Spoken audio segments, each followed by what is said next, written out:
Hello. കുറേ കുട്ടികൾക്ക് +1 മാത്സിൽ mark കുറവാണ്.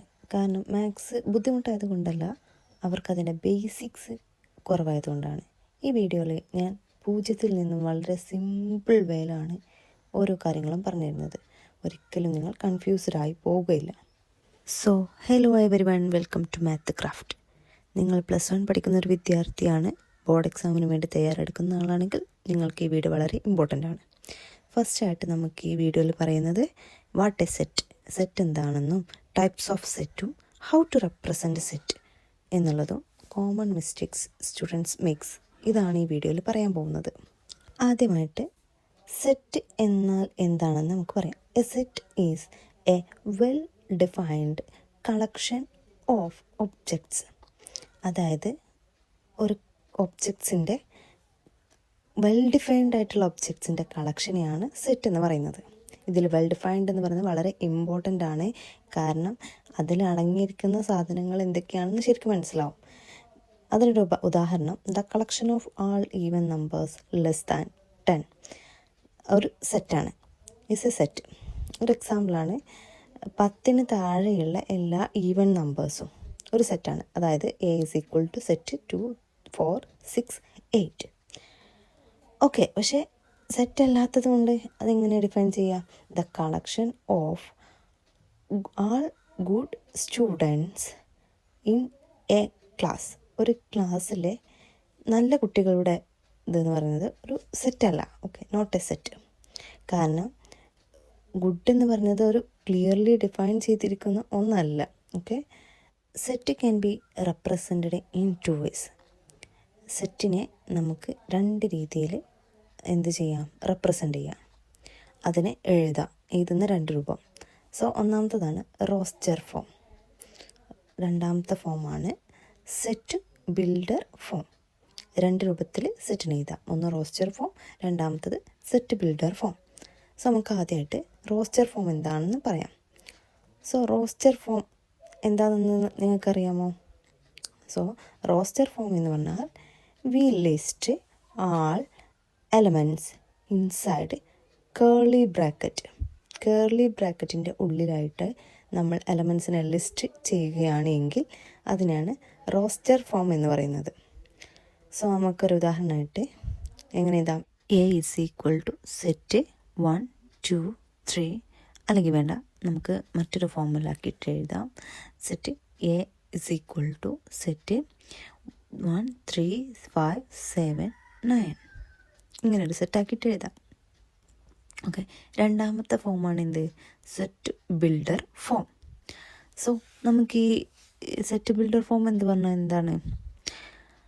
സെറ്റ് ബിൽഡർ ഫോം എന്ന് പറഞ്ഞാൽ എന്ത് ചെയ്യും? ഡിസ്ക്രൈബ് ചെയ്യും. We describe the elements properties. ഇതിൽ യൂസ് ചെയ്തിട്ടുള്ള എലമെൻറ്റ്സിൻ്റെ പ്രോപ്പർട്ടി ഡിസ്ക്രൈബ് ചെയ്യുന്നതിനെയാണ് സെറ്റ് ബിൽഡർ ഫോം എന്ന് പറയുന്നത്. ഒരു എക്സാമ്പിൾ പറഞ്ഞാണെങ്കിൽ എന്ന് പറഞ്ഞ set x such that x is an odd natural number less than 10. 10 താഴെയുള്ള ഓഡായിട്ടുള്ള നാച്ചുറൽ നമ്പേഴ്സിൻ്റെ എണ്ണം. ഇതാണ് സെറ്റ് ബിൽഡർ ഫോം എന്ന് പറയുന്നത്. ഇനി നമ്മൾ പറയാൻ പോകുന്നതാണ് ടൈപ്സ് ഓഫ് സെറ്റ്സ്. സെറ്റ്സിൻ്റെ ടൈപ്സ് ആണ് പറയാൻ പോകുന്നത്. ഫസ്റ്റ് ഒന്നാമത്തെ ടൈപ്പാണ് എംപ്റ്റി സെറ്റ്. എംപ്റ്റി സെറ്റ് എന്ന് പറഞ്ഞത്, എംപ്റ്റി എന്ന് പറഞ്ഞാൽ എന്താ? അതുതന്നെയാണ് എംപ്റ്റി സെറ്റ് എന്ന് പറഞ്ഞാൽ a set with no elements is called an empty set. അല്ലെങ്കിൽ അതിന് മറ്റൊരു പേരും കൂടിയുണ്ട്, നൾ സെറ്റ് എന്നും കൂടി പറയും. ഓക്കെ, എംപ്റ്റി എന്ന് പറഞ്ഞാൽ എന്താണ്? അതുതന്നെയാണ്. So a set with no elements is called empty set, അല്ലെങ്കിൽ നമ്മൾ നൾ സെറ്റ് എന്ന് പറയും. അതെങ്ങനെ എഴുതുക? നമുക്കതിനെ കേർലി ബ്രാക്കറ്റ് മാത്രം ഇട്ടിട്ടുള്ളിൽ ഒന്നും എഴുതാതെ ഇടാം. അതുപോലെ തന്നെ മറ്റൊരു രൂപം കൂടിയുണ്ട്, 5 എന്ന് എഴുതാം. ഓക്കെ, ഈ 2 രൂപത്തിലും എംപ്റ്റി സെറ്റിനെ നമുക്ക് റെപ്രസെൻ്റ് ചെയ്യാം. ഇനി എംപ്റ്റി സെറ്റിന് നമുക്കൊരു ഉദാഹരണം പറയാം. ഓക്കെ, ഒരു എക്സാമ്പിൾ വെച്ചിട്ട് നമുക്ക് എംപ്റ്റി സെറ്റിനെ പറഞ്ഞാലോ? നിങ്ങൾക്ക് പറയാൻ കഴിയുമോ? എ സെറ്റ്, ഒരു set of natural numbers less than 1. 1 താഴെയുള്ള നാച്ചുറൽ നമ്പേഴ്സിൻ്റെ set subset of natural numbers less than 1. Okay, ഇതാണൊരു സെറ്റ് 5 എന്ന് പറയുന്നത്, അല്ലെങ്കിൽ എം ടി സെറ്റിൻ്റെ ഒരു ഉദാഹരണമാണത്. 1ന് താഴെയുള്ള നാച്ചുറൽ നമ്പേഴ്സ് ഒന്നും ഇല്ലല്ലോ, സോ നമുക്കത് എം ടി സെറ്റാണെന്ന് കിട്ടി. അടുത്തതാണ് സിംഗിൾട്ടൺ സെറ്റ്. സിംഗിൾ എന്ന് പറഞ്ഞാൽ എന്താണ്?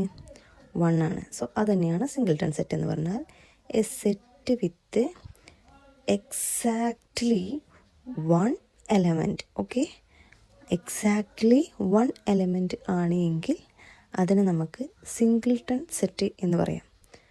അതിന് എക്സാമ്പിൾ എങ്ങനെ എഴുതാം? A is equal to set 5. അതാണ് എന്ത്? സിംഗിൾട്ടൺ സെറ്റ് എന്ന് പറയുന്നത്. അടുത്തതാണ് എന്ത്? മൂന്നാമത്തെ ടൈപ്പ് ഓഫ് സെറ്റാണ് finite set. Okay, finite set എന്ന് പറഞ്ഞാൽ ഫൈനൈറ്റ് ആയിരിക്കണം.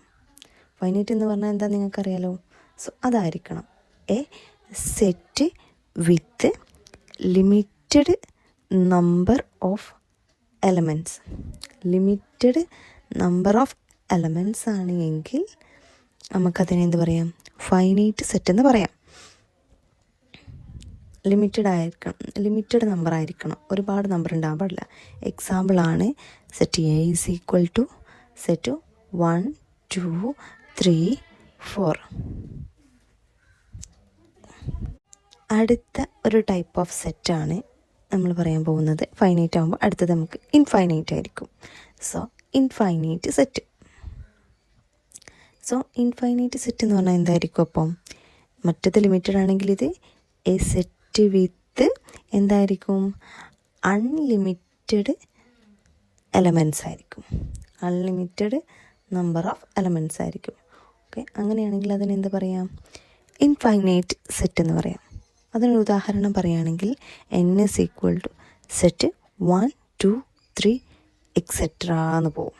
ഓക്കെ, ഇതാണ് ഇൻഫൈനൈറ്റ് സെറ്റ്.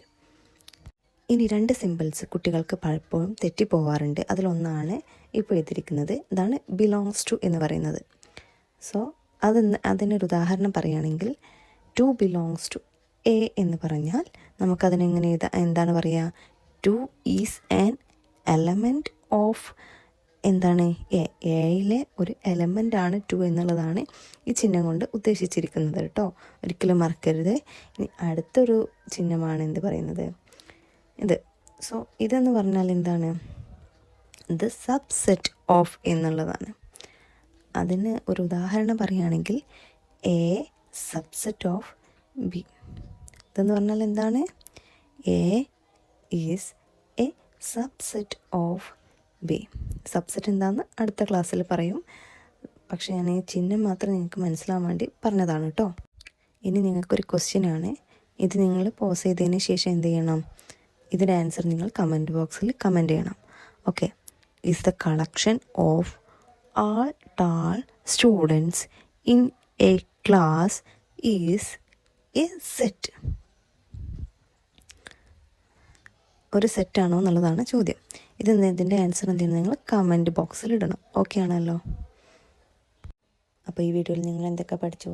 സെറ്റ് എന്താണെന്ന് പഠിച്ചു, അതിൻ്റെ ടൈപ്സ് ഓഫ് സെറ്റ്സ് എന്തൊക്കെയാണെന്ന് പഠിച്ചു, അതുപോലെ റെപ്രസെൻറ്റേഷൻ ഓഫ് സെറ്റ്സ് പഠിച്ചു, കോമൺ ആയിട്ട് വരുന്ന മിസ്റ്റേക്സ് ആയിട്ടുള്ള ബിലോങ്സ് ടു, അതുപോലെ സബ്സെറ്റ് ഓഫ് എന്നുള്ള 2 ചിഹ്നങ്ങൾ എന്തൊക്കെയാണെന്ന് പഠിച്ചു.